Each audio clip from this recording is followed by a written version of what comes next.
tinoshedza, tinotaura, tinoteerera, tinodzidza pamwe, kuvaka upenyu, one man at a time.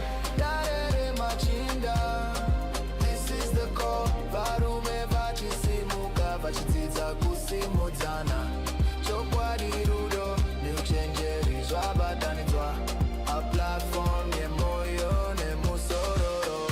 Darere machinda, this is the call. Varume vachisimuka, vachidzidza kusimudzana, chokwadi rudo neuchenjeri zvabatanidzwa, a platform yemoyo nemusororo.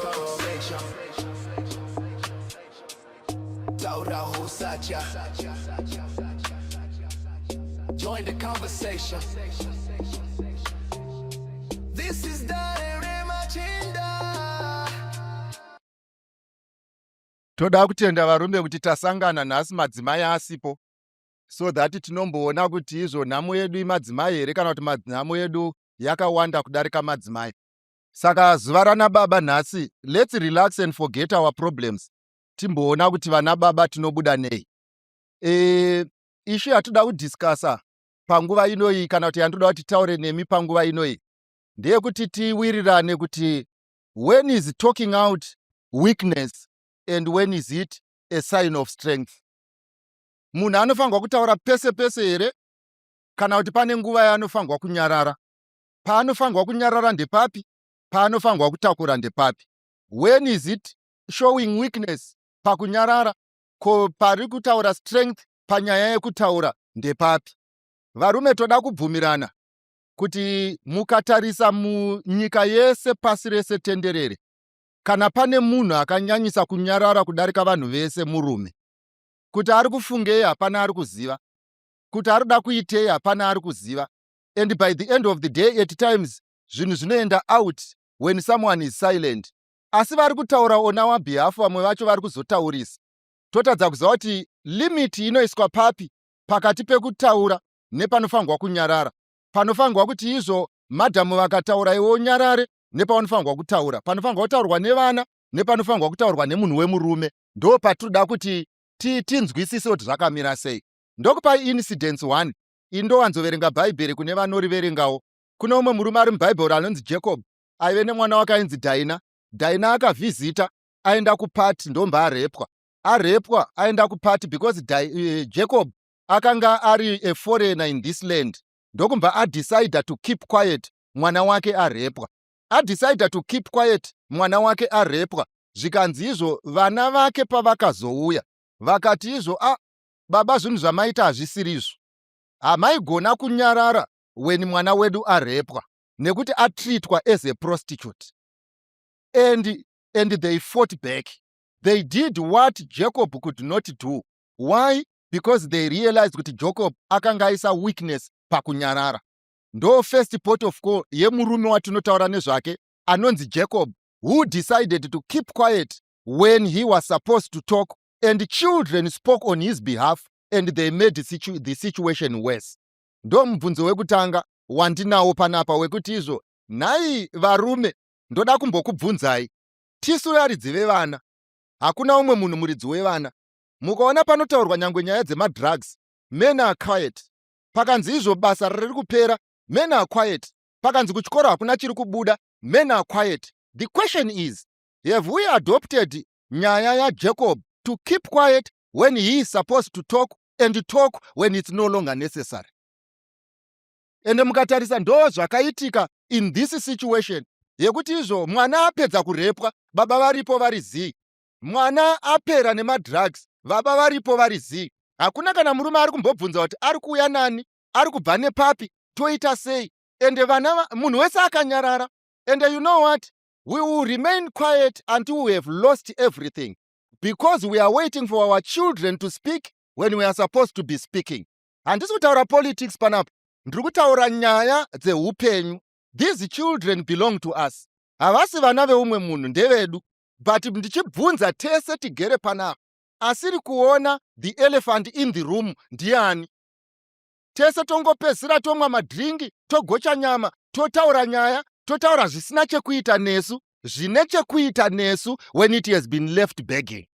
Saka it's high time as men we need to know when to talk and when to keep quiet, when to shout and when to remain silent, when to fight and when not to fight. Unfortunately, isusu as vabereki vechirume vana baba, we are letting down our children by pretending to be gentlemanly when it is a sign of weakness. Ndo number one. Dei taigona ndorangarira rimwe zuva tiri kucollege ndokumba panzi izvo vanhuwe taneta nekudya nemuriwo panapa ngatimbotendererai. Saka isusu takanga tiripo pakati pevamwe vakuru vaivepo. Saka tichitenderera paya payamba pazosumuka kamwe kamufana. Ndomba kati izvo ndokumbira ruregerero. Vanhu vese vamaunza panapa maeridai. This is not a church procession. Tikaramba takadai muriwo uchatowanda than kuti uite mushoma. Madi kuti avaende kumashure vozotinamatira kana vaita sai tapedza. Timboita zvinoita kuti nyama iuye patable kwete muriwo. And I'm telling you, at times pane nguva where people must not fight but they must show concern. Kuti we are not happy. This is not okay. We need to do something about this thing. We are not talking of things that we cannot do. We are talking of things that are within our capacity to do. Kungosumuka wokutaura kuti no, tingaite sei. Inini fanika ndakamira panapa. Ndiri kukutaurira kuti we are paying fees. We are sending our children out. We are investing in our children. Munin'ina wangu ukataura neni ukabvumirana neni. You spend less on yourself than you spend on your children. You are sending them to schools dzausina kumboenda. Pamusana pekuti you want them to be better than you.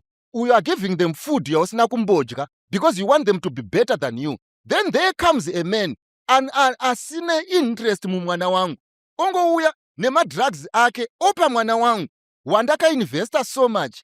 Who is going to be my representation in the future? Who is the ambassador of the whole family? Asi takangogara, vana vari grade 3 they are going, vana vari form 1 they are going, vana vari chi they are going. And we are seated as men, as Zimbabwean men, who have a legacy to defend, we have a legacy to protect. We are seated there, we are here, we are watching, and things are going astray. Who is going to stand up and say, these are our children and they must be protected by us, and no other man is going to fight for our children except ourselves? Saka patiri panapa hatisi kupopotirana, tiri kuonesana, tiri kupanana, tiri kuti dzipanane moto, tiwirirane kuti vanhu we nyaya dzinonetsa nyika inyaya dzezvinhu zvatinoignore, zvatinofanirwa kunge tichitora action pamusoro pazvo. Chinhu chechipiri chandoda kuti tiwirirane panapa, ndiani anoramba kuti munyika iye zvino izvo as we are seated tese tigere tiri kurwaniraniwa nesocial media? Baba vari pasocial media, mai vari pasocial media, mwana ari pasocial media. You know what? We are being run by an idea that does not belong to us. And isusu, by the end of the day, by the time we wake up, we will realize we have lost everything that we have worked for. Why? To ideas that were never tried and tested. Nyangwe Bible rangu mwana wa mai rangu rinoti, train up a child in the way that he should go. When he is old, he is not going to depart from it. And you know what? It does not end there. Rinomba rati, paunotraina mwana, usamutraine anything else. Train him on things that you have seen with your eyes and heard with your ears. Harina kumbotaura zvese, rakangoti when you are training your child mwanangu. Harina kuti izvo enda pa internet unotsvaga kuresearcha technology inoti kudii.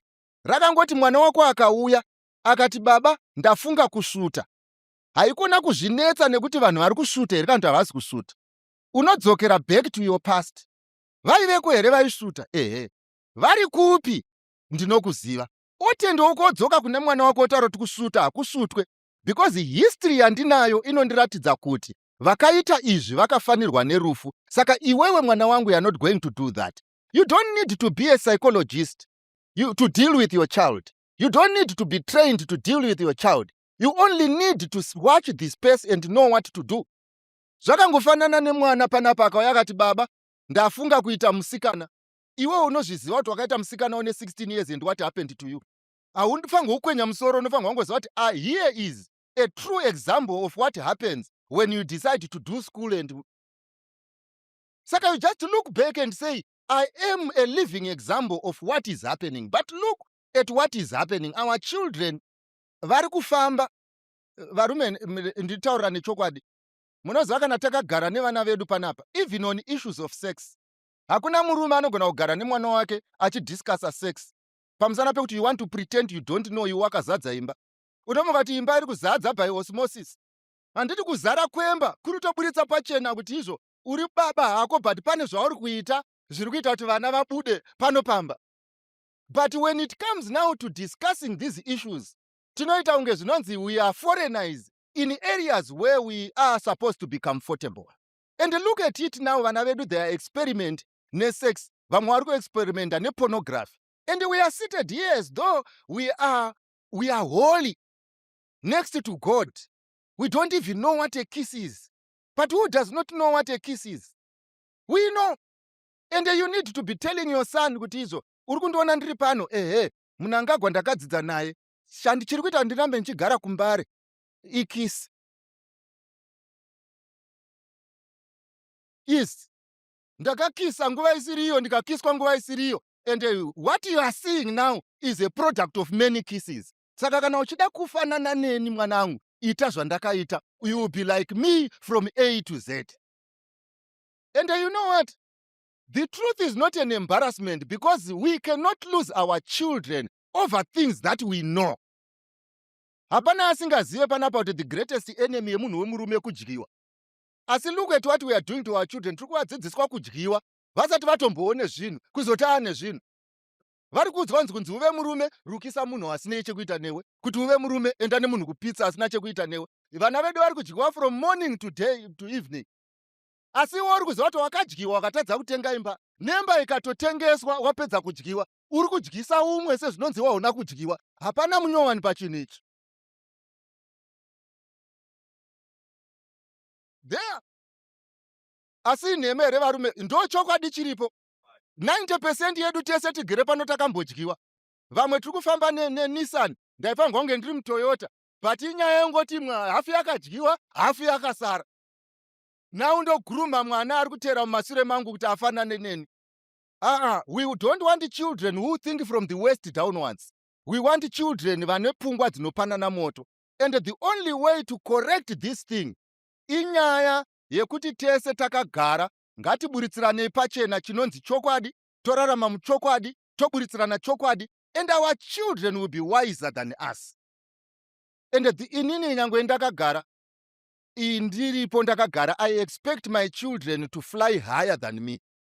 Unoziva kuti inini kana ndine 2-bedroomed house, mwana wangu akaita 2-bedroomed house, that was a waste of resources. Why? Because ane pekutangira pari nani kudarika pandakatangira. Kana ndakatangira pa0 ndikasvika pa1, mwana wangu otangira pa1 odzokera pa1. Saka investment yacho inobetserei? Haibetsere chinhu. Saka as men, we need to be interested parties in these issues. We need to groom our children to be like us. Munomboziva ndaitaura umwe musi rimwe zuva tichitaura. Ndikati munoziva kuti machechi ekunana America nekunana Britain akavharwa. Akutovhurwa nemaZimbabweans. Pamusana pekuti ndisi takanga tichienda kuchechi. Asi ukatarisa vafundisi kuchechi, havasi kumbofunga kuti muZimbabwe anogona kungovharwa sezvo akaitwa kupi? KuUK. Why? Pamusana pekuti the trends dziripo, tiri kudhila nevanhu who appear to be interested in us, who are not interested in us. Chekupedzisira chandoda kuti muzive tiwirirane pano, ndechekuti mwana musikana mwana. Gone are the days yekuti izvoka kuno umwe mwana ari more equal than umwe. Pamusana pekuti mwana hakuna munhu ari mudumbu anosarudza kuzvarwa ari musikana kana kuti kuzvarwa ari mukomana. Saka hakuna mwana anofanirwa kuzvarwa ari disadvantaged from day 1 kusvika day rekupedzisira. The reason why resources edu they are going to nothing. Mukatarisa, angave maIndia vangave varungu, makambani mazhinji atinoziva apa akamutswa nemakuwasha, akamiswa nevakuwasha. Asi vana vemunhu iyeye vechikomana vaivepo. Why zvakanga zvichidaro? Pamusana pekuti vakaziva kuti mwana. Ko isusu tapindwa nemweya upi wekuti munhu wese kunzi anzi murume ari kungotangira pazero. Baba vakatenga plus vanenge vachikuudza everyday kuti panapa hapazi pani, hapazi pako, enda unotangira kwako. Asi ukatarisa varungu, they have built wealth over generations. Isi ndakashanda ndega, ndakazodai ndega. Panoti tigare pasi tiise musoro titi vana vangu indakabva apa ndikasvika apa, imi tangirai apa muchienda uko. Look at what is happened kumamisha, angove matongo. Look at what is happening kumafamu, angove matongo. We are working, but we are working for nothing. Why? Because we are not sitting down and putting order where order is required. Tiri kungorarama sevapfuri. Imagine sekuru wako wakamuka vakati ndobva kushurugwi vakasvika kwanoonani. He will be surprised. But that was someone's life yakaenda to nothing, because we could not build from one generation to the next generation. That's what we want to do as men. We want to do what we can what we can't. Ndoda kuti ndikurangaridze zvakaitwa noumwe murume nemwana wake. Murume akanzi enda unomezha pole rakareba sezvakaita pole rebooster. Achakwira achadonha, mwana akangotarisa. Kusvikira mwana azoti, nhai baba, ko tadii kuri radzika, tari mezha rakarara. Zvikanzi nemurume wacho, zvikanzi you are a fool. I was sent here to measure the height, not the length. Nomba atopera ndomba atanga kukwira futi achita sei achidonha.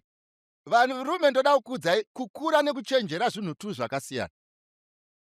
Ende kuve baba hazviroti iwewe ndiwe muridzi wewisdom, the author and finisher of wisdom. There are some things that our children know and it can do better than us. Unfortunately, they do not get opportunities because we want to do things the way we used to do them, even though that way is not working. Our children are not competitors. Vanhu vatofanirwa kubatana navo, tishande tichiita pemwe.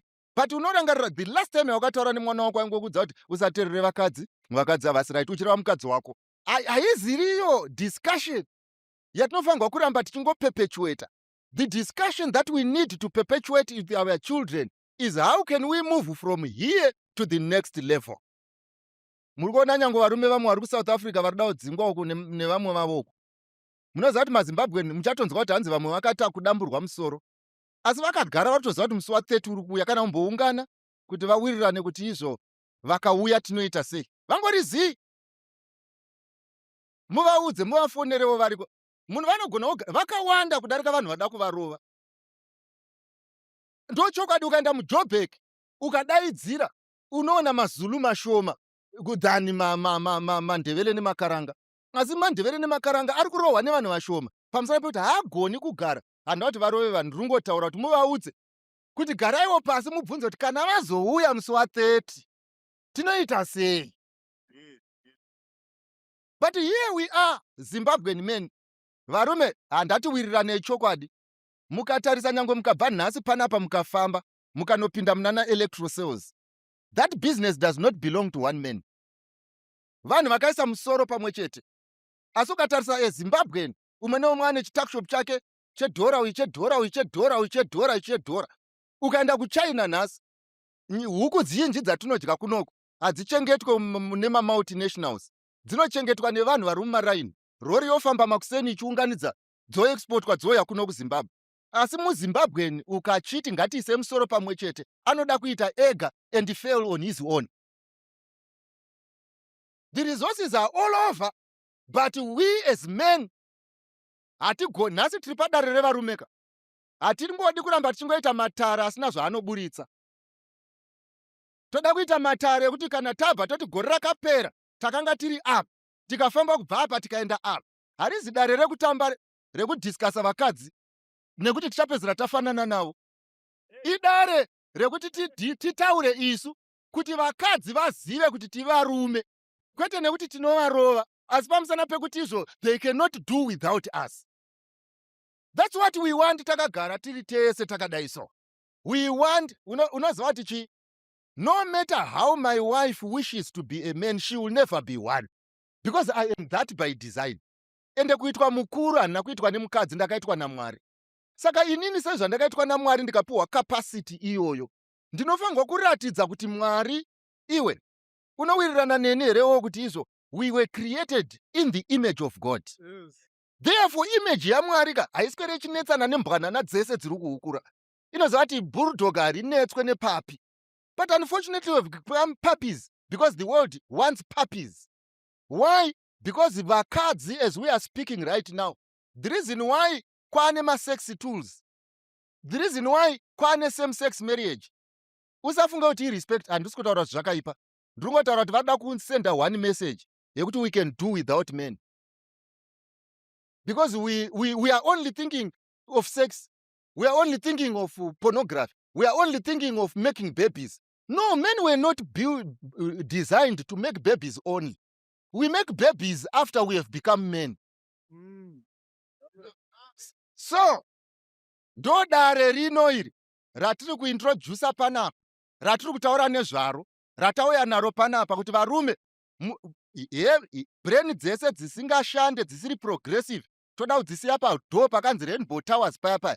Patinobuda panapa todzisiya ipapo, patinongonosvika kumba ngatiratidzei kuti tanga tiri padare revanhu vane pfungwa dzinopanana moto. Mwari akuitire zvakanaka. Over to you, like. Thank you. Thank you. So before you sit down, Elder, I know there are 2 or 3 questions. Vangade kuti titaure subject to discussion. Yevi, zvakawanda zvataurwa naElder, but iwe nemuonero wako nemafungiro ako kana kuti nepfungwa dzaurida kuudza, so that we share sevanhurume. Ndosaka takaungana, ndosaka richinzi dare. Any questions? Any contributions? Pane question apo? Thank you. Tese tanzwa. Uwa okay? Papi. Mashure uko. Mazvita pamusoro Elder, thank you very much for the fruitful discussion yamatipa. Asi mangoti nongosva kuti pfungwa dzedu dzione kuti zveshuwa we are lacking apa nepapa nepapa. But hamuna kutionesa way forward as men. Mataura as if muri kukanda kuti mumwe nemumwe ngaazvionere mumba make nevana vake. But as I look at these problems, tiri kuona kuti these problems, they are no longer standard mufamily mangu. It's now a nationwide problem. Dzatikusana nadzo, for example, dzemadrugs amataura, makomba amataura. You cannot just go there and stand as one and say, why are you digging these holes? Please fill them up. Toita sei sevarume kuitira kuti tikwanise kuti chatikutaura chibatane. Mambo pamuenzaniso weJobheki kuti waifanira kutaura kuti ngatigarei, kana tichinge tagara tinoda kuti tiite sei. Zvamatitaura izvi, what is our way forward kuti tikwanise kugadzirisa generation yedu iyi kuti iende pamusoro pezvatakaachiva isusu, kwete kuti waende pasi pezvatakaachiva. Thank you. To you. Thank you so much. It's a very valid question. Ndofunga munobvumirana neni kuti izvo the beginning of wisdom is to acknowledge what you do not know. Ndo chinhu chekutanga. Asi zvaitika manje padare, nezviri kuitika padare, vari kucheya vanobvumirana neni, nderekuti izvo kune umwe ari kuisa nhungo, umwe ouya woisa mbariro, umwe tichipfirira, kusvika isusu sevarume taumba chinhu chimwe. Saka zvatakaungana sedare revarume, chandiri challenge yatinayo ndeyekuti tiri kuacknowledge kuti ndo machallenges atinawo. Isusu sevarume ndisi tichagara pasi toti padare revarume pachapter ino tinoda kudii nezvakati, tinoda kudii nezvakati. How best can we progress? How can we equip our children? How can we equip the boy child? How can we equip the future husband? How can we deal nema-economic issues? It is us tichaita that decision, and it is us tichaisa those structures, and we move forward tichine tese pamwe chete, imimi nesu uyu neni, because ini ndine zvandoziva, uyu ane zvaanoziva, uyu ane zvaanoziva. Tikadzisanganisa nyaya idzodzo, ava basa ravo ava chete ava kungocheya, kungotungamirira, kungouya ne the idea, but we have the solutions as we are seated. I hope you hear me. Saka nakuya panapa nemapiritsi ekurapa dzungu racho. Asi ndauya kuzowirirana nemi kuti imimi nemi tine dzungu tese, todii? Asi mukana iwoyo tichawisirwa pachena, uye masolution achabuda kubva matiri. Uye programu yatinayo nhasi haisi kutanga nekuperera pano. Chinhu chiri kutovakwa, ende vanoenda nacho vachaenda kure, vanosara muchasara. Future will tell who did the right thing. Thank you very much, Maoko. Siyabonga, Elder. Tese tine dzungu. Thank you very much. Any last question before we go to our next speaker? Nekuda kwenguva. Thank you. Thank you. Saka South Africa uku Elder uku totovaudza ka kuti sezvo makawanda pekumusha ngatiunganei muJoburg. Ende shuwa vari kunetswa nemukadzi wani. Pamwe sene memukadzi iyo ndo inorema. Yeah, Tinotenda. Thank you very much. Thank you so. Thank you so much. I think I might not have a solution, but I have a contribution that works for me. Thank In my own house. I grew up in a very, very large family, and because of that, I was isolated. My voice didn't matter. So, based on that, I decided when I became a father, I needed to be emotionally invested in my children's welfare. So it's things like getting involved in school activities. I have 4 daughters. I go on dates with my 4 daughters. I realize each girl child is different. So I'm invested in what they want to do in terms of activities, in terms of what they want to be doing when they grow up. And I think one of my daughters, one of the things that she said to me is that I think there was a lot of pressure there, is that when she gets married, she wants to get married to a husband like her father. So I then asked her why. And the first thing that came up to her mind is, my father loves God, and I've seen God, and I've seen you praying to God. So those are the 2 little things. I want to finish off by saying, if you are a father and you are raising girls, make sure you have something that you want to impart in your children. And for me, it's knowing in our house that we love God and we are raising children that are also loving God. I like the fact that you said, teach a child in the ways of the Lord, so that when they grow, they will not depart from the ways. As men, let's not just focus on the things that are not working. Let's focus on the things that are that we can change. We can set the atmosphere, the temperature in our house by being present emotionally and also spiritually. Thank you so much. I hope that will help somebody. Thank so you that very much. Patino Vapanapa, not all of us net nedzungu. Thank you very much. Tinotenda. So many a times vanhurume tongoti tikaendesa mwana kuchikoro, anonodzidza kuchikoro. Chikoro chakada kutamba ma-fatherly duties. Chikoro ndo chakufanira kudzidzisa mwana nzira dzekumba kwako iwewe. Thank you, Elder. You can pensa izvenyu. Thank you. Ende ndichidzokorora pana izvozvi, munomboziva kuti ndodzokera ndatimbosiyanai, tombosiyana nekuti ichechi tomboiisa uko. Munomboziva kuti tikadzokera muculture medu, waiti ukarerwa kwachivi, waiudzwa kunzi kumira mune vakuru kunorovesa. Asi ukasvika kwamurohwa, wairohwa kwamurohwa uchiroverwa nyaya yawakaudzwa kwachivi iri kwamurohwa. Ukabva ipapo ukaenda kunkai, wairoverwa semunyaya. Vanhu vakawana kupi wisdom without internet and Facebook yaifanana, even though they were living worlds apart. Zvaiburitsa pachena kuti izvo pavakatangira vakamaintaina a culture yavaiziva kuti it makes us people. Not everything British is good for us. Zvinhu isusu tine zvinhu zvaifanirwa kudzidzwa nemaBritish from us. Unfortunately, patakarasa zvimwe, takambarasa dhishi nemwana nemvura yekugeza. The honest truth iripo ndeyekuti hongu varungu vakauya nebhaibheri, asi vakaona chikristu chiri muno, because Jesu akatombotizira paEgypt apa, muchinjiko wakatakurwa nemunhu ari paEthiopia apa. Madzitateguru edu aiziva Mwari, ndosaka mukatasaka kurarama kedu kaiwirirana naMwari. Iye zvino izvi mukachitarisa, vanhu vakugara pasi vachifunga kuti culture inorwisana naMwari. Culture inambobvera yarwisana naMwari. Maworship anogona kusiyana, but culture yedu isusu was more godly than anything else. And look at what we have done to ourselves. Isusu kana pane munhu asisina identity is the Zimbabwean. Akaenda ku South Africa, I'm South African. Akaenda ku Britain, I'm British. Akaenda ku German, I'm German. Asi ukauya muNigeria, kwese kwaenda, he remains Nigerian because he is proud of being a Nigerian. Saka isusu as fathers, we must show the world that we are proud to be Zimbabweans. And then there is nothing that is going to stop us from being proud of the culture that we had. Ndo chokwadi, ndaiverenga munewspaper pachinzi hanzi kuAmerica pakadiscoverwa kamwe kaseed vachireva zviyo kuti kari highly nutritious. How do you discover zviyo?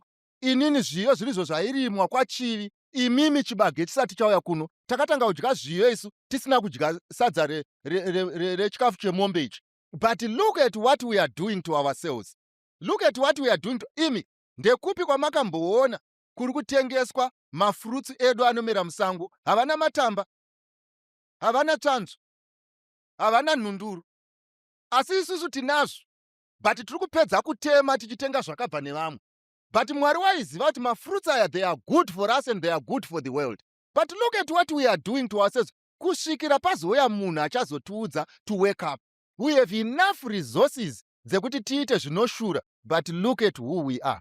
Saka ndiri kuwirirana napo pamusana pekuti chinhu chakatangwa chaitwa nemurungu, kubvisa umunhu waive matiri, ndokutipa imwe language, ndokumba tafunga kuti by this language we elevate ourselves by neglecting our culture. We are Zimbabweans. Let's be proud of being Zimbabweans and let's shine as Zimbabweans.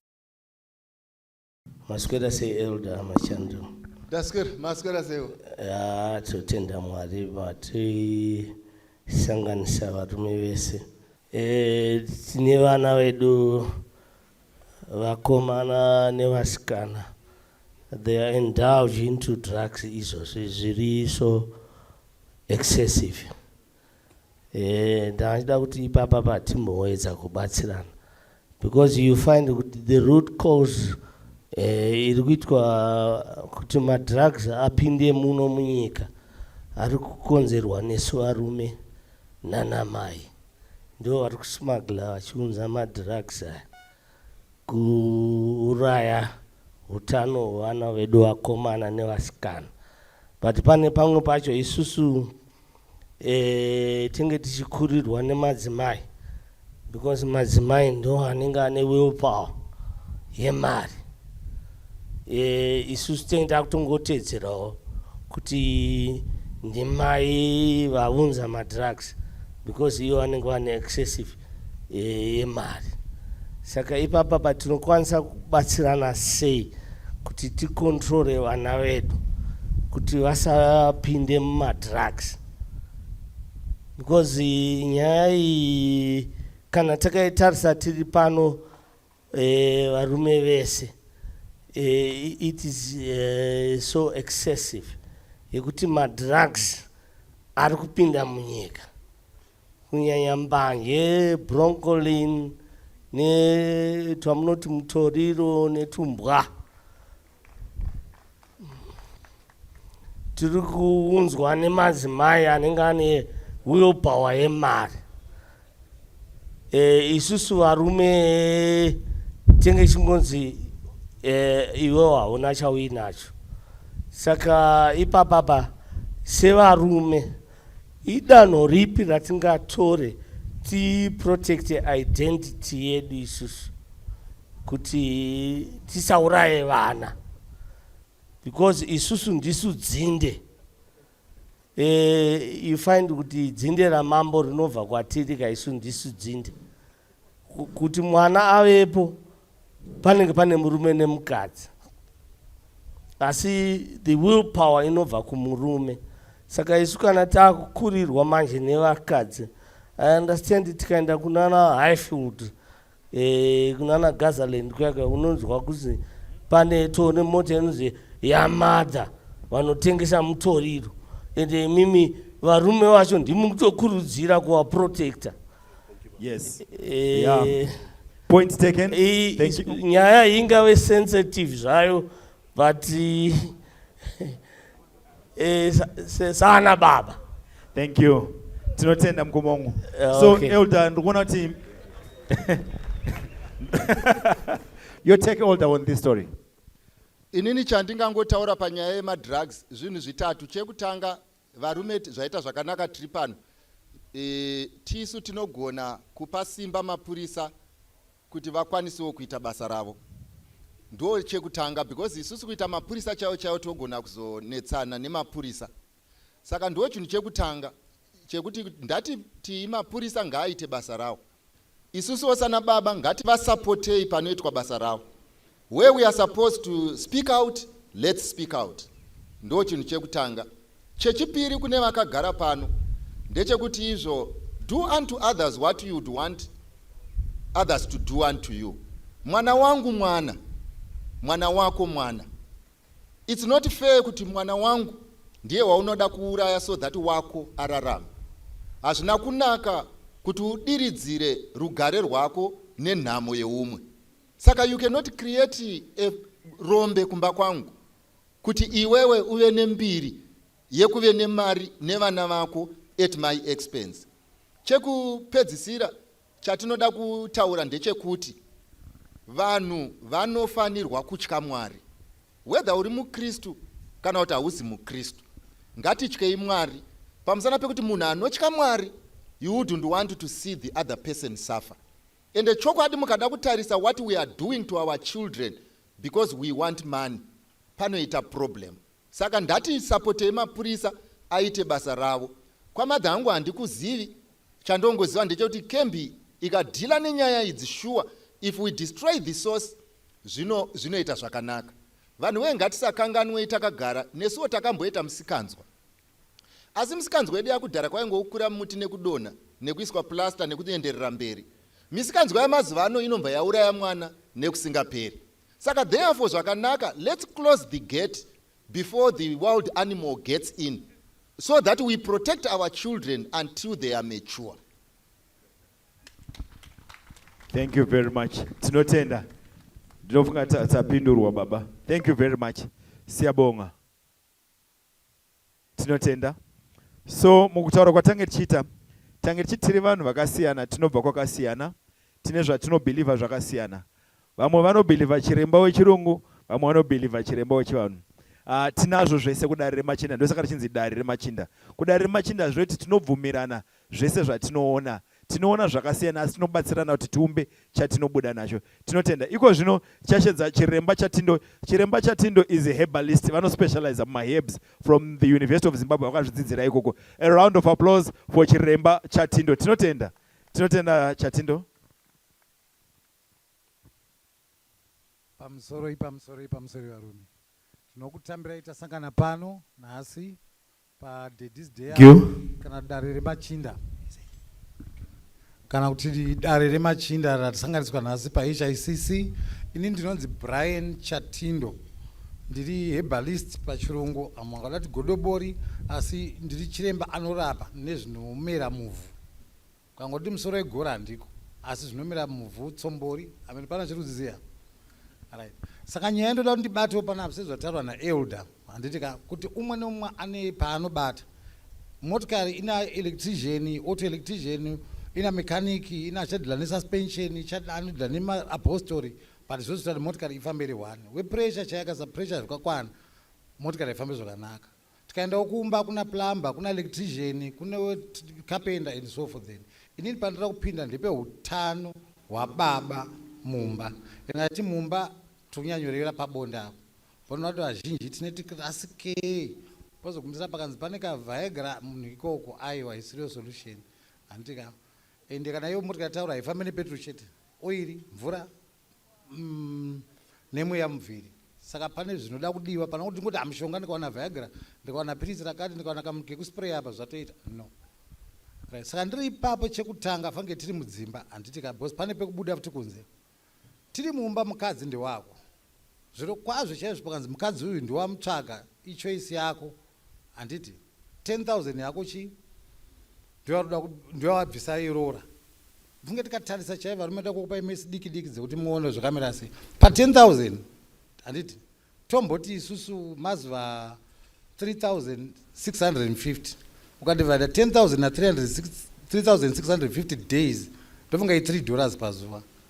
but tinoona vamwe vedu vachinzi haaka 50 night ngatizvisiyei wako wakadai andika plus mutarise semunhu waunoda because ndiwo wakamuda ukamutarisa semunhu wakada ndo pazvinofanira kutanga usamutarisa semunhu usingade kuti achafuta akanichaonda kana achina kupfeka zvandoda ndo pazvinotangira papai papfungwa right tobva ipapo varume da kuti titaure chimwe chinhu chiri very simple exercise chaiyo mufunge mabasa edu anosiyana siyana pana mwana takurawo basa rinorema zvokuti nguva yaanozvika kumba anenge aremerwa but I can assure you vakomana vezvidhina vaya kudzimba vanoperforma da kukuudzai chokwadi chaiyo vanoperforma mumwe maneja akazoti kuvapfana zvikanzi apfana inini musi hani munhu yangu ndakapinda ka6 koyomba nayo zvikanzi hani mpana yaye ndakatambura ka1 zvikanzi mpana una pawo vakazoti vakutaura vakomana vayo kumashure zvikanzi kana iye wanuzika 6 zvinomira sei handiti titese saka exercise chinhu chakanaka mamwe mabasa edu anoda tigara takaita sedentary life handiti yekuti either muri muoffice maenda kumameeting uri mumotikari pamwe wadrive wadii mwiri unoda kuti ubhoda uchifambiswa kuti ropa rifambe kusvika kwese kunodiwa saka chinhu chinonzi exercise chakanaka either uri kufamba kana uri kuswima kana kutamba tenisi and so forth then pano kutamba wangodi wangogara ndobva ipapo zvakare chitarisa utano hwababa ngatiitewo macheckups mishini iriko tarisa mabp mashuga nemit machest kana medical checkup at least once twice a year is good ugare wakaonekwa mufunge isusu fange bhaibheri sitinoremero munhu anenge abva kupi kunana chiremba mwedu maya madoctors andika panouya kwedu anenge apererwawo kunzi mapirisi ese andiri kupiwa aichadzika bp kana kuti shuga patoni gangrene gumbo rada kudimburwa ochiuya kwatiri pamwe patonzi havagoni kurapa hazvirapi yetopiwa parema saka ndokumbirisawo prevention is better than cure because nyaya idzi fange dzana shuga dzana diabetes dzinozobata futi ikoko maziso nemiti nezvimwe saka kugara munhu wakatwa medical checkup kwakadi kwakanaka munhu anozoti checkup notoenda kubasa aiyo kana checkup ndaenda kunze kwenyika aiyo ingoitwa checkup uzive kuti zvakamira sei maziso anotariswa mazino anotariswa handika saka chinhu chandokumbirisa sei ngarigari katachi takaitwa checkup topedza zvakare toenda mwiri yedu varume inovakwa nezvatinodya ngatidyei zvatinodi zvatinoziva tapota kana dziri nyimo todziziva kana zviri zviyo zvambotoa tozviziva manoodles amazi paanobva chakanikaswa lebhu rebrazil vashayawo kurimira chikafu here ikoko kuti varimire kunoko iwo muzimbabwe kuno kuafrica ndidi kunyepa varume unonyepa ipapo kana madrinks mukada kuzvitarisa chaizvo nezvina 55 vakurira maifiridzo mutaizi vatari inofanda kokuspaleta zvomira zvakadai ndezvi madrinks aripo ndofunga range inosvika kuma100 abva nepazambia abva kusouth africa abva kupi handidi kunyepa ngatidyei zvatinoziva because togona kudzoka bheki toona kuti zviri kutipei mwiri medu because kati manoodles kuti health benefits munoishaya but izvozvi kuenda panyimo bambara groundnuts you find mabenefits aripo nzungu dzedu tsenza nechirungu zvotonzi livingstone potato because dr livingstone aifamba narodzi akavhunduka achidya tsenza sokana kozva dzine nyaya but kuno kutongoti handidzi kwarisapi tosiya saka ndapota pachikafu madrinks nedoro doro handi kuyemba ndinomwa but funge ndine mugano hakumwa ndinomwa ende pane 1 doro rakandinakidza zvamwe mukaenda pamafoni imba pamukati health benefits of red wine munawana handichataura brand yevanhu because mamwe haana red wine chete sina ndeyani ine mahealth benefits moyo kudididi iripo doro pamwe pacho tinoriwanza handi kunyepa pane 1 basa randoziva rinobvumidzwa kumwa munhu kuita uchimwa kana bhosi wako anotokutengera doro uchita basa mungarizive baba munoriziva 1 basa rinobvumidzwa kuita uchimwa doro murungu wako andokutengera kuti aimwa rimwe hamurizive pane anoziva kutesta chete hapana kumwa paipai waratomwa ndaiyo zvakwana varume doro basa 1 rinobvumidzwa kuita uchimwa ugototengerwa doro racho nabhosi wako kuchera makuva munge ndiri padoro 1 2 mukada kuzvitarisa chaizvo ende hatowirirana vanomwa nevasingadi kuti vamwana sisi vedu vaive vanombotengesa nyama vaive kwavanonyanya kuficha chaiko ndekunomwiwa doro bhozi haashungu unenge unadzo chaizvo asi kuzoti apapa munhu akadhakwa kana kuti andokurova ndokuuraini pakutondibva iti kudai ukangomunzvenga anodona uko Saka vanozviziva kuti kwekwe that's when you are at your weakest paperformance, but pakutaura unotaurisa stereki. Saka doro mufukezi rinodivhiringidze, handindikunyepa. Rinovhiringidza kana pakumwa mushonga yanzi doro imbomira. Saka funge kudoro plus doro kwachifunge twawandisa. Ese yagara nababa vaimwa bowls nemukaka. Vaimwa bhodhoro 1, vari 4. But kunoko vari 2, takarwa zibhodhoro. Takadonedza foni zero box risakadonedza. Guys. Bozi ikoko manje kumba manje uko kwako. Bozi mai vanenge vakatarisirawo apa simba hapasina. Shungu dziripo but kudoti performa ka hapana. Saka ndomwe mandiri ndibatemo mechikafu. Pandaa kuda futi pamwe stereki panyaya yemaherbs, mishonga. Mvinga mishonga inotangara pachikafu napo ngati mwiri yedu inovakwa nezvatinodya. Tikatasa kare paita mabumbe, which is modzi dzemanhanga dzakakangwa dzoiswa salt. Mudzimba dzana sekuru vedu vangu vanakadzi 5, 6, 4. Anditi vaigara vaine kadendeso kanenge kaiswa modzi dzemanhanga dzakakangwa. Apparently vanhu vanga vasina kumboenda kuuniversity, vasina kuenda kupi, pasina zvakawanda zvako mazuva ano, but vaiziva dzinobatsira nei because dzine zinc. Chete zinc ndo chikafu cheprostate gland. Whether uri kurwara hauna kana paperformance, ndo chikafu cheprostate gland. Handiti so vaizvidya zvikafu izvozvo. Tsombori chaiziva kuti zviri kudzitsvaga nezvi nguva inoti mvura dzakanaka, tsenze ndasara dzakanaka, manhanga akanaka, masidzi emanwiwa akanaka, mune zinc. Ndo masnacks akanaka, even nzungu chaiziva. Unoti munhu anotengesa nzungu anototsvaga pane varume. Whether ndana makanika kana ndana chii, ndo panotengwa nzungu. Both dzine zinc ende tine katendency kekutoziva kuti instinct nzungu dzakanaka. Saka tichidzoka kuti pazvikafu matomatisi chaiwo handiti akaomeswa matomatisi tudiki tuya twaibikwa kudhara tune kanhu karimo mukatobatsira prostate gland. Because prostate gland mufunge chimwe chinhu chandokumbira zvakare kuti varume ngatizive kuti chiri papi. Ari pamwe murume akasvika zvimba mabhora zvanzi neprostate. No. Diagram ndeiri, anatomy yemurume ndeiri. Prostate gland haisitombori kunze, iri mukati. Ngatipazive futi ipapo varume, mwana havazive zveshuwa. Vandoiti futi prostate, hainzi prostate, inonzi prostate gland. Ndichiri kutsvaga zita rechishona kuti unonzi chii, handiti kabhozi uterus chibereko. But prostate gland iri mukati, handiti panda kuti pazikane ipapo, nekuti maindications ekuti zvaakudai ndeapi. Mwangoti handaenda weight steering, ngati kuri kutonhora, saka unoita weight yakawanda. Chimbonochekwa zvakati nezvakati. Saka ipapo ndopakumbira tipazive. Then tauya pamishonga yanachitaura, varume mishonga hausiriwo key. Hausiriwo key kuti ndikangodya kakati ndatodaiwo ende kwaona watoita shortcut nature kudaro, you will pay very dearly. Boza kuti zvimwe zvinhu zvimhanye, pamwe muri baba vane BP. Mazonoitwa zvimwe zvako mazuva ano izvi. BP yakwira kuzooma mutezo muri papa hazvibudi. Plus pane zvinhu zvinogona kuadreswa panyaya yemale sexuality. Handiti kazvakafanira kuti pane testosterone. Handiti pane mirivo bitter leaf. Inonzi manajirenzi vanodya zvombotora paya manajirenzi vanochengetedza zvinhu zvavo. Pane mirivo yekuti inotobatsira kuti testosterone ikure iwande. Because testosterone ndo male hormone, inoda zvidini zvifambe. Saka ukatiwo wangotora pirizi rakwidza testosterone iya pane pawajamba ipapo. Because ufanira kuti zvibalance kuti testosterone iya, sperm count yako, kufamba kweropa zvakanaka, zvichisangana ugona kuti aiwa ndashandira zvichenda kuna kudzokorora kana ndadii, kuti zvokurenga kuti zvingoita ipapo hazvibudi. Saka tiri pamishonga iyoyo ngatidye mishonga yatinoziva.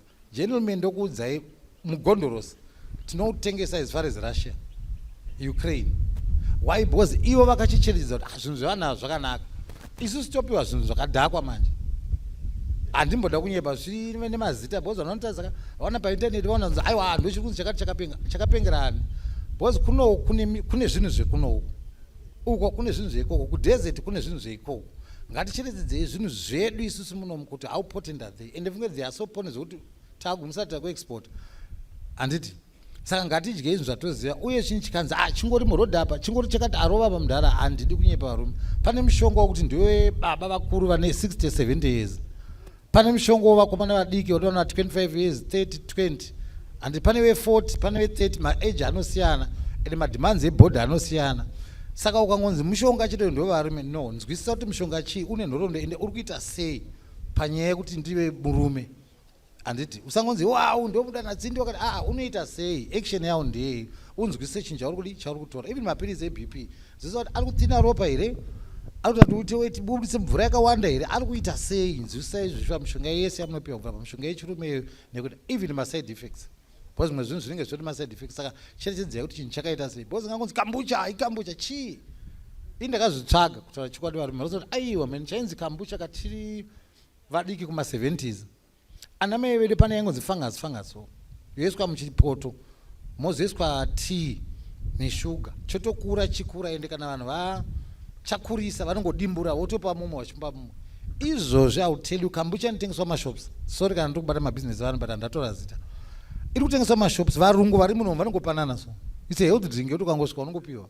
Zvatopera izvi. Zviita zvainodi zvainoita. Panongozi kambucha peya maziswa kakati mumwe maiswa Viagra imomo. Ndonzi aiyo ndo inofa igofa yozodi. Saka ndokumbirisawo ipapo kuti ngativacherechedzei. Nepangu panhu pananda kubata futi stereki varume panotikanganisa ndika. Tine mukadzi wandakasarudza kuti uyu ndiye mukadzi wandiri kuda ndika. Nyaya dzemapono idzi. Vimwe vanhu vaya vanenge vari drugged ende vari pabasa. Vari pabasa ende mamwe mafilimi aya anoriwindwa obatanidzwa. Woona nge munhu ari kurwa damba refu. No, you don't need damba refu. Gutsa mumwe wako, bottom line. Iwe usati waguta togutsa mumwe wako because ndiwe unokurumidza kudi kuneta. Because iwe uchada kusumuka ka iye hasumuki. Iye hasumuka, iwe ndoda kusumuka, saka wakatadza kusumuka pane problem. Titese ipapo. Mukadzi anongoti ai dzokorodza futi. Dzokorodza because iye hasumuka, iwe unoda kusumuka, wakatadza kusumuka paita problem. Handiti. So nyaya dzemapono idzi dzifunge unoona zvinhu zvisiri izvo. Wogona kumungati ndo zvinototi zviti yeti aiwa vanhu vaya vari pabasa babandi kunye pabasa chaipo. Pekuti vamwe munobva kutoti adaini anopinda basa iroro. Iwo ndozvokudaita mumba handidi kunyepa ndokumbirawo musadaro. Vangozoona yengoona zvidi uchipfuura kana kutobva ipapo. Amona muno chivanhu chedu chaizvo. Munhukadzi akadhumwa nemotikari panze apo. Vamwe vakadzi zvisina kuti chii anogonovhara ipapo. Tiri kunzwisana zvine hunhu. Ndakutaura chokwadi chaizvo zvine hunhu. Saka iwo uda kunyatsobva waona manje kuti kutoenlarger screen hazviite zvakanaka. Because maonero uchaita kumba manje akasiyana ndiri kunyepa. Because ukatarisa futi kana vamwe vadiki tosangana navo matambudziko avo. Unozogumisira wamubvunza naye une vana vangani unonzi handine 1. Saka ane makore mangani utaura ane 5. Usati mane mwana ko imbondiudza kuti wakuneta apa chii chiri kunetsa. Oti right pakasunuka mwana wanga uripo here. Inde handiripo. Imomo ndikiti handandirimo mukadzi wangu akati kunge uripo one kutambudzika kondiita ona ndo pakafira nyaya ipapo. So wozofunga kuti so ufunge handidi kunyepa aufunge. Unongo automatic aufunge. Woti waurimo so wewe achichema achidi so. Iyo zida kudai so. Handidi kunyepa zvimwe zvinhu ka haisi culture yedu hazvisi munezvo. Ivapo iva murumu umu vapedza vanokuradza mwana obata. Zvokuti ndatinge ndiripo ndione uone chii. Zvinoyera munoziva kana chii chinoyera ka vane kureva kwavanenge vatati chinhu ichi chinozokuvhiringidza psychology. Havana zivire kuti traumatic experience chete but hazvisi zvedu. Varume vakuru vese vari panamba kuti mudzimai akashandisa jira riya vanoshandisa cotton rere panguva yekuteera haurone 50 years une mukadzi. Bozi vanobva wangodai utongoti zvinongovharwa zvakada hazvisi zvokuti murume udi uone zvava. Bozi ndo zvimwe zvinotivhiringidza. Kuti zikuya kwatinozoenda ka vanenge vakapoda ka vakadaenda vakapfeka zvokuti ungoone padhuze. Ura kutoona kumba chako unotyika kuti amai tione. Vave vari pabasa ka. Saka ukamuti tonda handodai ura izvi zvinenge zviri ipapo baba motovarapa isusu. Ungati mhopo dzine dziri mukati imo. Kune chimwe chinotobanzwa chodai mashata unelaitnera iwo ungoti wotodai futi. Zvinovhiringidza varume handidi kunyepera ndikukumbirawo. Because pamberi apo zvinozokuvhiringidza ndikuti kumba uchadaiwo hazvichaita. Saka chimwe chinhu chanangoti tibate. Ini ndotaurisa saka ndozoda kuti mumbowana mukana wokubvunza muri kutsva mukati imomo. Munogona nge muchitsva muchidii saka toda kuti tipanane mukana. Ini ndingataura kusvika bangwara saka ndomunga inini ndamboti chovhei. Thank you. Ndakubvunza nguva yacho ichiripo modi. Tinotenda. So ndazwa muchitaura kuti makore akasiyana kudai. Murume chai anofanira kurova ngani? Murume chai anofanira kurova ngani chiremba? According to you imimi. Because maybe tiri kujudge kwasiri izvo isusu. Alright. because muri kuti vamwe vari pabasa kana tichitaura kunzi ini ndakamupedzera handisi kuziva kuti kupedzera kwacho kungani. Varume nyaya iyo yakandinakidza stereki because zvandinoita handitauri nevarume handirapi varume chete ndoenda futi kuvakadzi handika right. Kangani is not the number. Ndidangonanga pano 1 mukadzi akagutsikana you are done ende kanogona kari ka 1 but wamusvitsa pai tiri kunzwisana ya ukamusvitsa pai chaiye hambomhanya kunopukuta so anogona kumboti tana kuti zii because asvika pai chete. Chiremba muda kusimbisa vanobvumirana ne1 muriko here uhu aiwa kana mukadzi agutsikana ne1 nyaya iripo ndekuti mukadzi akagutsikana ne1 iye ngaagutsikana because baba kazhinji vanhu dai uyo akukoko akutofunga doro akutoputa fodya but ndikuti mukadzi akagutsikana ukamusvitsa paanoda kusvitswa you are good to go. Akati ada kana kamukechi2 be there bo ndoonosumuka akati kana kechi3 but kana achisvika pauri kumusvitsa paclimax baba hatingamboti kana 5-7 hakuna zvakadaro. Saka 1 itori right. Kana agutsikana asvitswa paclimax fair. Kana kari ka2 kake asvika paclimax pake fair. Bozora inogona kuti mumwe wadaro kanganisa kunga chitombowa uda kuti uda kudzokeredza abo kanganisa kutoverenga marata so kuti marata akabhenda sei. I'm telling you vanozviita ndovaziva kaini ndikukudzai bhoziwo ndoringoshanda yakutoverenga marata so kuti marata aya so iye akagutsikana ngaasasvike pekuti hana kusvika paclimax ndo pane problem ipapo. Thank you Chiremba. Hatisi kuti tiri rongo dangonzwana baba munhu anofanira kugutsikana nengani paanokwanisa evi tinotenda hapana namba mukoma wangu namba ngani ini zvotondinetsa here because ka1 kacho handikanzwisi kuti ka1 pazuva here kati pawiki.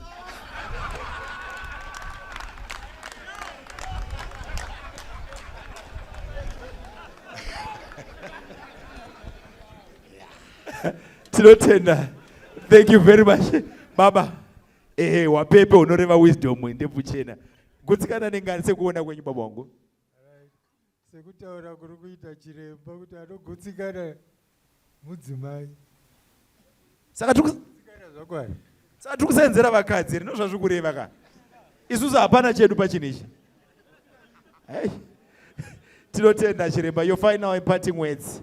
Pane mubvunzo here yakanangana naChiremba? Pane mubvunzo? Kupi? Thank you.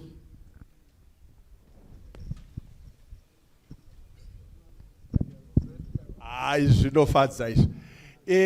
Vanasekuru vedu vaiti takakura nguva yekuti taenda kumadare kuya.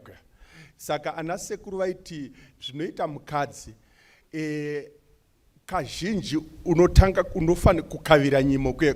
Kana vachiti kukavira nyimoka unobvira kumutanga kumufadza uchirichi uri kubasa uchifana mufadza uchiita sei. Iye odzidzisa futi mukadzi kuti kana uchisvika kumba usangotaure zvimwe zvinhu musati mapinda muimba yemukati. Takuenda pandima manje. Mukadzi hanzi usakasike kumhanya kana kuteerera zviyazvo. Saka vaiti unofanira kuramba uchirova zvekuti mukadzi anogona kutunda kairi iye irimo. Zviya zvekuti kana kuti uite 3 rounds kana kuti unogona kungo ka1 kako anobva arara. Zvekuti ana sekuru vaiziva kuti kana imba kana mumba marohwa chinhu munonhuhwa.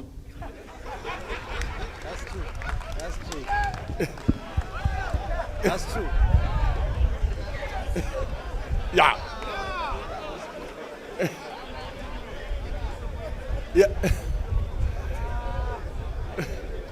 Munondipa heti yangu ka. Very true. Munondipa heti ka. Ndofana kuwana hetiyo. Saka vari kutaura fana zvazvo chitaurwa na baba veda. Vanga vachitaura pane zvikafu zvatinodya. Ndo zvimwe zvinoita sei zvinoita kuti power redu rirambe riri matiri. Zvikafu zvakafanana nezvatuti zvechirungu zvinana mapizza, machips zviya zvino blocker system. Saka ndosaka mchiona kana vamwe varume havanwe tea ine makwambona maChina havanwe ine mukaka. Paunenge uchinwa paya paunenge uchiita sei uchisuka system. Vamwe ndosaka mchiona kana ana sekuru vedu vaitora salt yaya. Vanogona kutora salt kana iri tablespoon vanogona kuti panenge wotora tablespoon 2 wanwa nemvura vachinwa nemvura uchabva wapanza stereka ende futi parume chirega ngoti wati padiki wadi fanoza kuti ndiri kunorwa chinhu kwete ngoti padiki karakata pamwe pacho ndo paunozona vakadzi vanonyepera vachiona kuti baba hapana ende munoziva zvinoita vakadzi ka vanogona kunyepera kungoti zvakati asi kana vazoita panyaya vanenge vati hapana vanofanira kutaura kuti hapana. Ende uyezve futi kana waakurwa ndima ya usanyanye kugutisa. Aiwa ndatenda. Thank you. Tinotenda.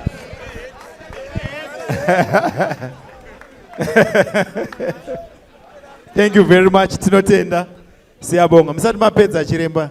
Handizivi kuti kakunhuhwa kunofanira kunhuhwa sei handinzwisise. Thank you very much chiremba.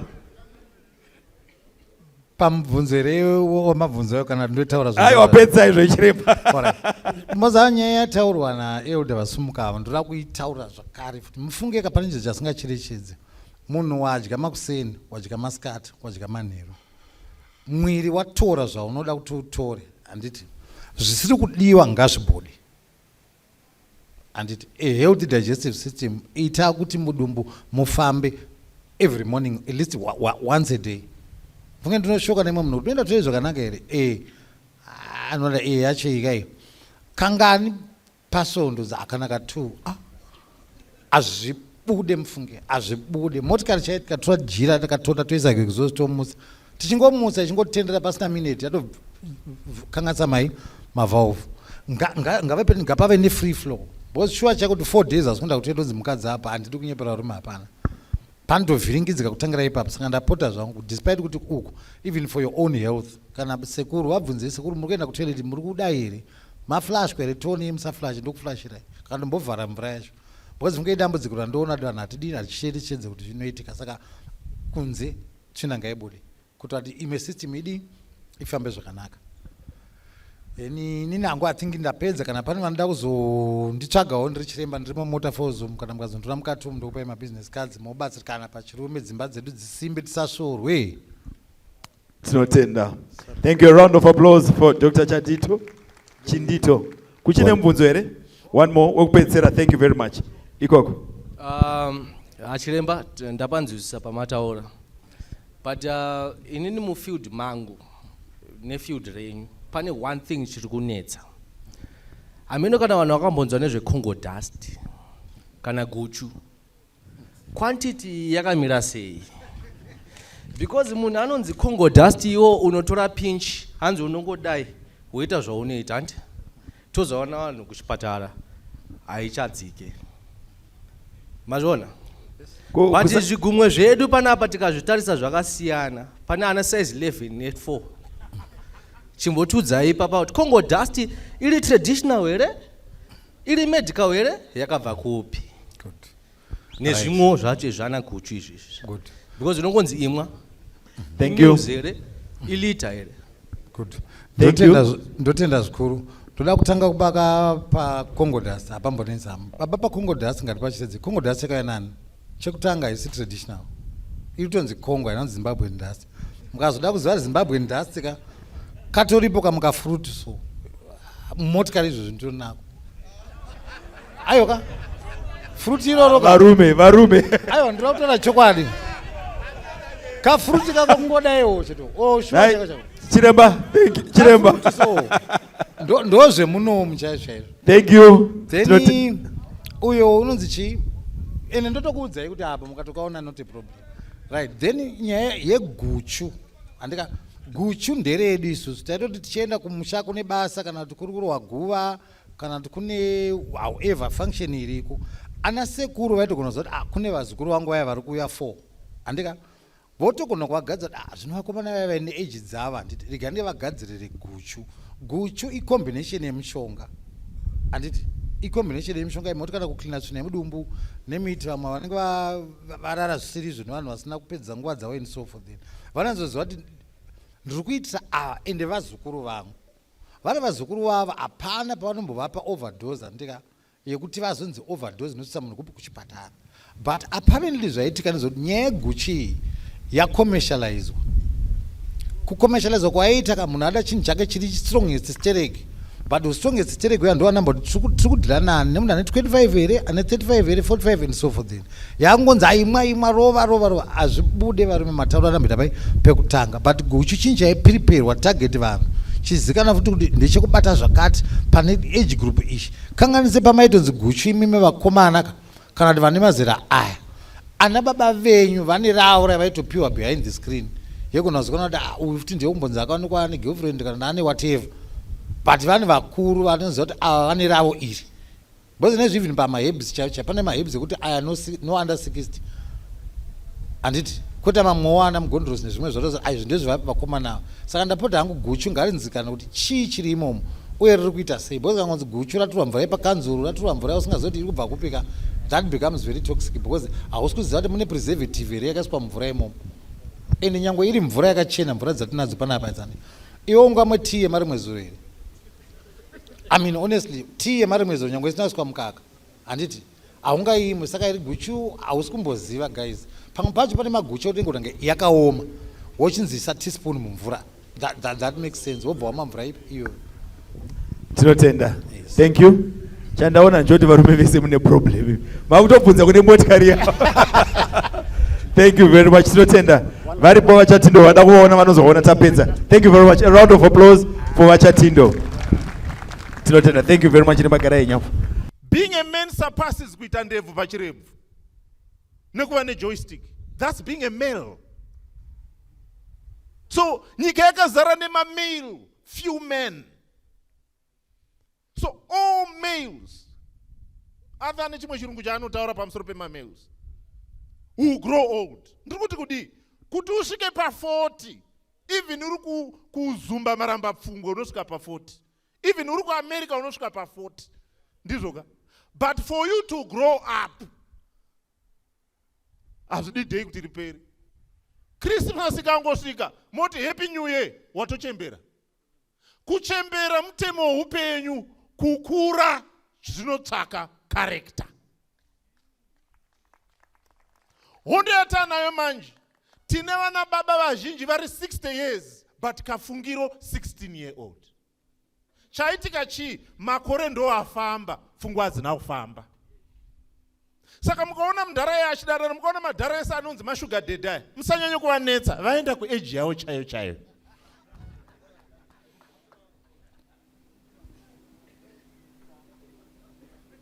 because ukaona uine 50 years uchiri kuattractwa nezamu rakamira kudai there is something wrong with you you should come to us and we'll counsel you 60 year old anoattractwa nezamu rakadai kuma 16 achaita sei kuna mwarume ari pano kuti the story of your life will be explained nekatseka yakanonzi born 1965 tse died 2026 chete because there is nothing that you have left to tell us that you once lived ndiuti kana ukafa izvozvi chii chatinosara tinacho chinoratidza kuti wakararama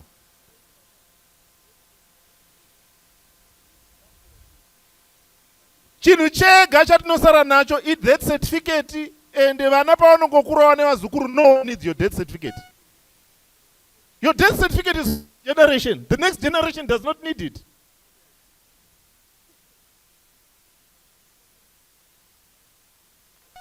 let's grow up chinotoakura chii chimwe chacho kukura at your level tararama munyika yezimbabwe kuti there is so much pressure to drive a GD6 pressure for Rolls Royce pressure for Raptor regai ndikutaura chimwe chinhu maliga anosiyana iwe kura muligi yako mukaenda kunotambwa FA iPremier League. Mukaona muno muZimbabwe kune Premier League muno muZimbabwe. Mukaenda pamazowa kune Premier League yekumazowe. Mukaenda kukadoma kumafamu kweduko kune vakomana vekufamba vanotouya pafamu kuti mudhara tisponsei. Kutori nemasoka star ekupi?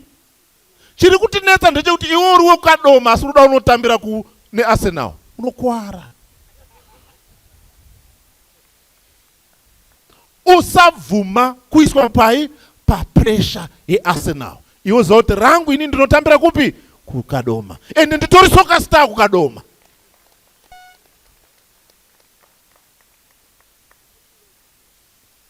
Grow up kulevel yekupi?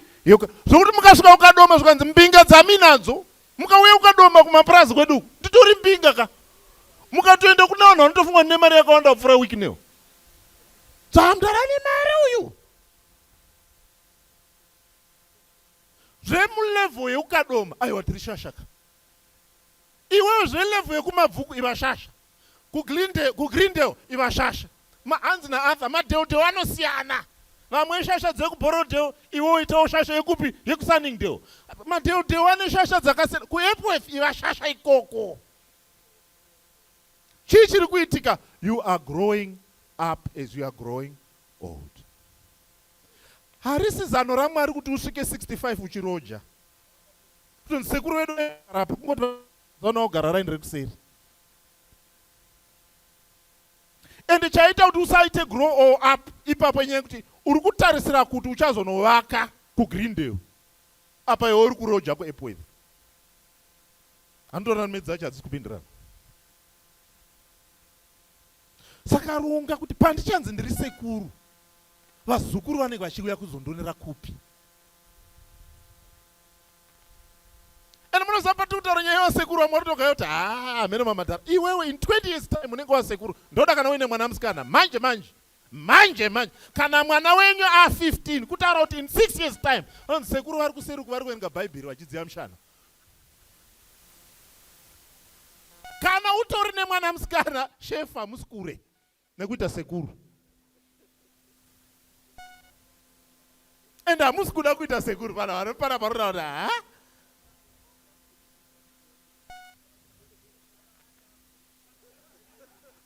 kuti hazvigone kuita kuti baba nemwana vanokecherana.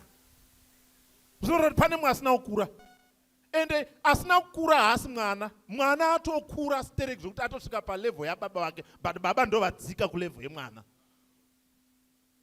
Kuti baba nemwana munonoklasha pamusikana.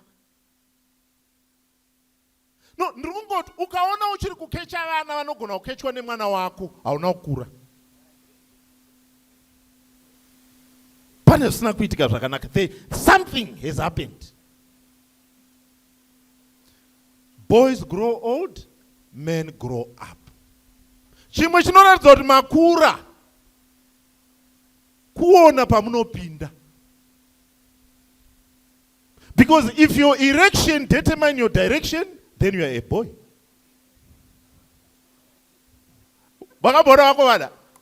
You know, I was reading this. You can also verify. Vafana kuseni kunyanya kubva pa16 zvichienda kunosvikira ku1920 kuseni kanoita erection inogona kulasta between 1 hour to 1 hour 30 minutes yakamira kuti nga neweti kakati kakadai so zvokuti kakaita weti inenge ichirova yakadai so. Ndiri kunyepa here doctor? Iwewe yako yaunoita kuseri yako yewo ukaona yalasta 2 minutes tendai Mwari.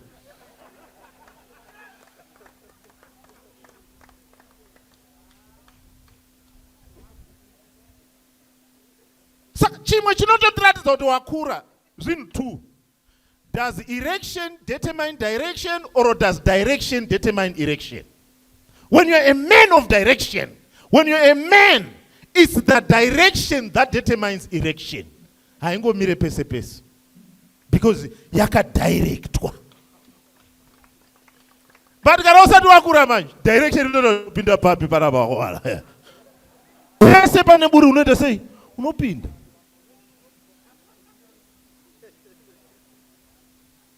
Ndoda muZimbabwe muno relationship akawanda haasisire mwoyo ndehomwe. Ndoda ukazoita Honda Fit unovapedza vese, mareceptionist ekubasa, vanobika tea, vasikana vekuchitungwiza, unopedza vese neHonda Fit.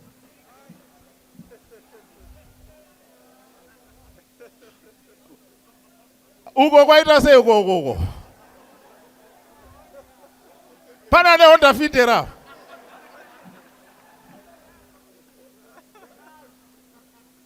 Apa yauri kupedza vasikana inomboitwa in drive futi.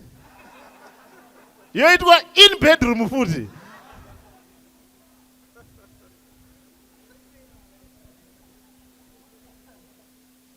Let us be responsible with our erections. Takataura pane imwe nguva tikati Samson, kana time dzakwana ndudze. 05. Samson. Vamwe vanoverenga Bhaibheri, kana wakaverenga Bhaibheri zvemakatuni unofunga kuti Samson anga iri monya. Ukangoona uchifunga kuti Samson anga iri monya, zvinoreva kuti Bhaibheri racho ndere makatuni. Samson anga isiri monya, yanga iri ndonda. Ndosaka Dheraira akabvunza akati, simba rako rinobva kupi? Nekuti ukaona zvaanoita wotarisa body yake pane discord. Ukaona maFilistine votumira military intelligence, votumira maCIO kuti endai munoona kuti simba rinobva pupi. Kana munhu ari monya, you don't ask. Munoziva kumuzarabani kuna vamwe vakomana vainzana mukoma monya. Anorima negejo pasina mombe. Ende imitsa. Haubvunze kuti simba riri pai, hamutumiri maCIO kunoti enda unotaridza kuti simba rinobva pai because it's visible. Chinoita kuti Dheraira atumwe nyaya yekuti mumu wake nesimba rake hazvipindirani. Chienda unotarisa kuti simba rinobva kupi. Bhaibheri rinoti mumwe musi anga ari kunonzi kuSoreki, ndobva akombwa nevaFiristia. Ini panondivhiringa ipapo mbeumo ndakambokudza. Ari ipapo Bhaibheri rinototi mumba yechifeve, Bhaibheri rinoti and the spirit of God was upon Samson. Iye akavhura chii? The spirit of God was what? Ini ndinonatsika ufunde Bhaibheri because vakomana vemazipa mweya waMwari unovada straight. Vakwambura vanodiwa zvisingabviri nemweya waMwari. Hanzi ipapo akabva abuda Samson. Ndizvoka? Ndobva atarisa ndobva unoti akakombwa ndobva ndobuda nepapi. Hanzi akabva aenda pamagedhi. Magedhi yawo aida varume 30 to 60 kuti muvhare. Iye ndobva asumudza. Akati saka ndoisa papi manje. Ndada kuakaurisa. Ndobva aenda ndobva anoisiya pamusoro pegomo. Chitora itona. But onai Samson ane simba rekusumudza magedhi anoda varume 60 kunoisa pamusoro pegomo, asi haana simba rekusumudza zipi. Which means Samson was the strongest, weakest man in the Bible. Some of you are so intelligent that you are weak. Tarisa unogona kuchita vanhu 13, but you can't make $13 in a day. You are intelligently stupid.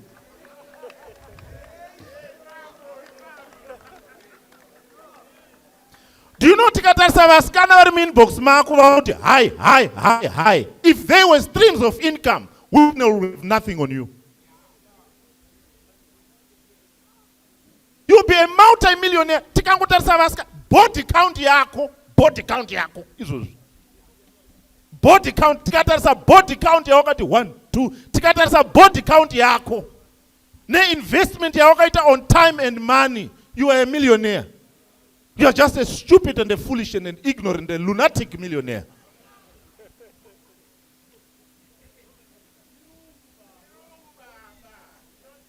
So, because you are being successful in foolish things, you are being successful in foolish. So, as no good Samson anobudiraka, but chaita Samson abudire is because God can use a crooked stick to draw a straight line. Because you are being successful in foolish things, it does not mean that God is approving it.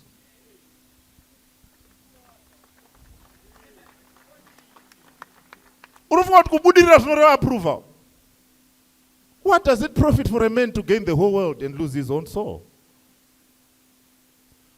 You are going to leave nothing for your kids because you are a boy who is following erections instead of directing erection. Kongoti inini yangu inopinda pamunhu wani. pamunhu worova munhu 1 yese kunge 1000. Mumwe musombotarisa musha kwenyu worova. Mumwe musotarisa kumadokero worova.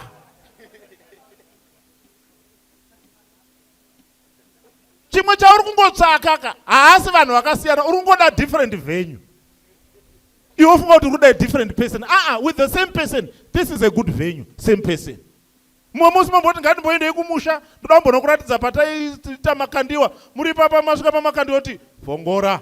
Same person, different venues.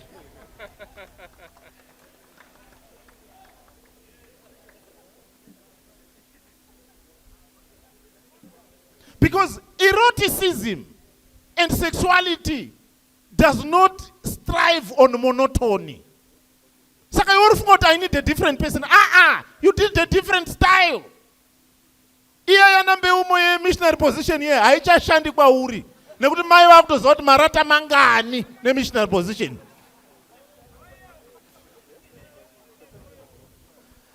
Ambe umo shamwari yangu tenchiwanzirana. Please don't think it's personal. It's friendship. Chimwe changu.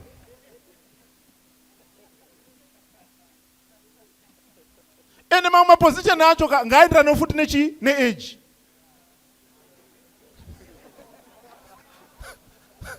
Tinokuona ima kuchipatara kunzi wanga wachidi hameno zvawanga wachida kuedza kuita apa manje cramp apa wakukamina kochiko vanga vachida kutraya zvimwe zvinhu zvino musana unenge wadimbuka ngazvienderanawo nechi neage. Hamstring izvozvo hamstring tsapfu yese dzakapula muscle. 65-year-old uri kupula muscle. Tine imwe yatakadzidziswa kana iyeyu ndiye aititaura nyaya aidamen. Sex style iyoyo kuti munhu anenge akabatira madziro achifamba so iye achidi patisani.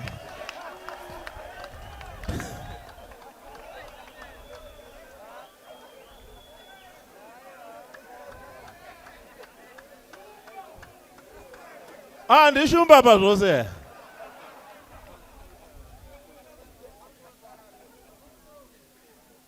Regai ndipedze nepfungwa iyi.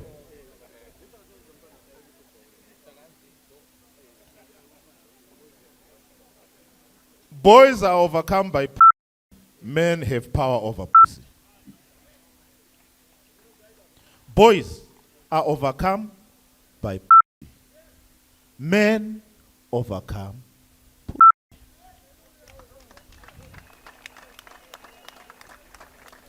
Makambona kamkomana.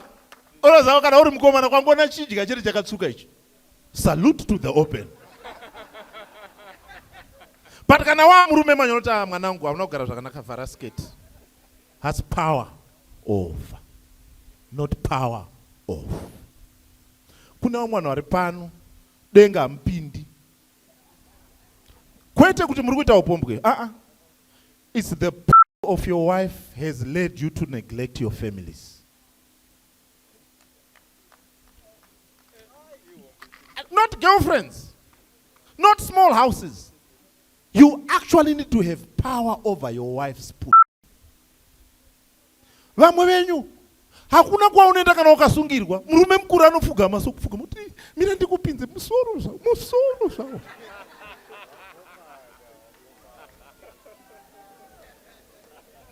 And mkazi wako andoziva kuti day 1 you survive. Day 2 hauna kwanoenda. You are so weak over what is yours. And anokuudza kuti handidi kutaura naningi. Iwe utoteerera. Hama dzako dzokuti chiko newe ngoti zvinonetsa zvinhu zvacho. Zvinonetsa. Munoziva kuti zvavakadzi zvinonetsa. Oziva kuti hakuna chimwe. It's the power of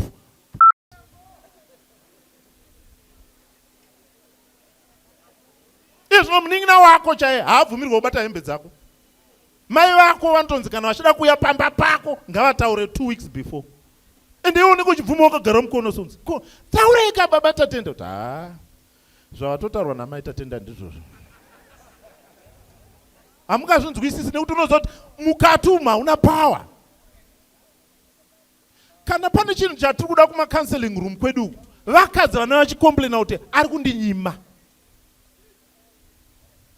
Because mukadzi akangoziva kuti chete kuti uri weak up, wapera.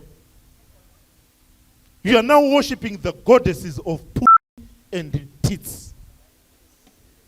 You kneel as a man.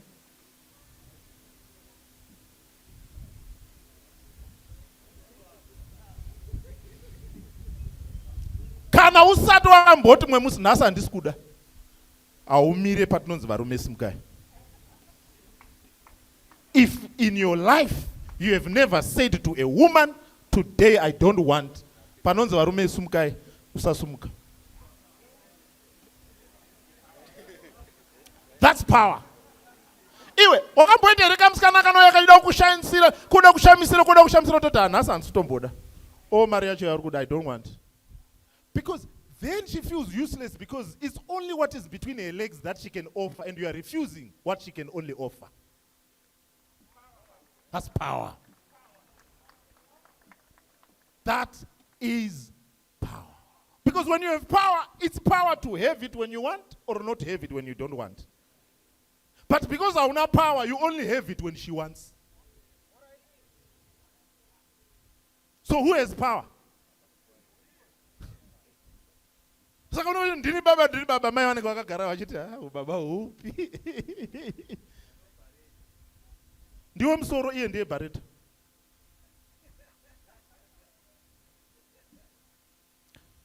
I am saying to us gentlemen, we need to overcome where our fathers failed, especially on issues to do with what is between the legs. Nyika yatakurarama haitsvake kuti tiite over invest in between the legs and not invest in the land. Decide where you are going to invest. Iwewe chimwe chinotozikanwa neyo ndechekuti ngochiti kapi aka ndakakaridza. Ko apa aka ndakakaridza. Une stand kupi? Ndinakana. Your only piece of land that you are going to own is the land that is bought by others, which is your grave. That's the only land that you are going to own. Because you have lived all your life for yourself and to fulfill your pleasures. Boys are overcome by men have power over. May you be powerful. Thank you.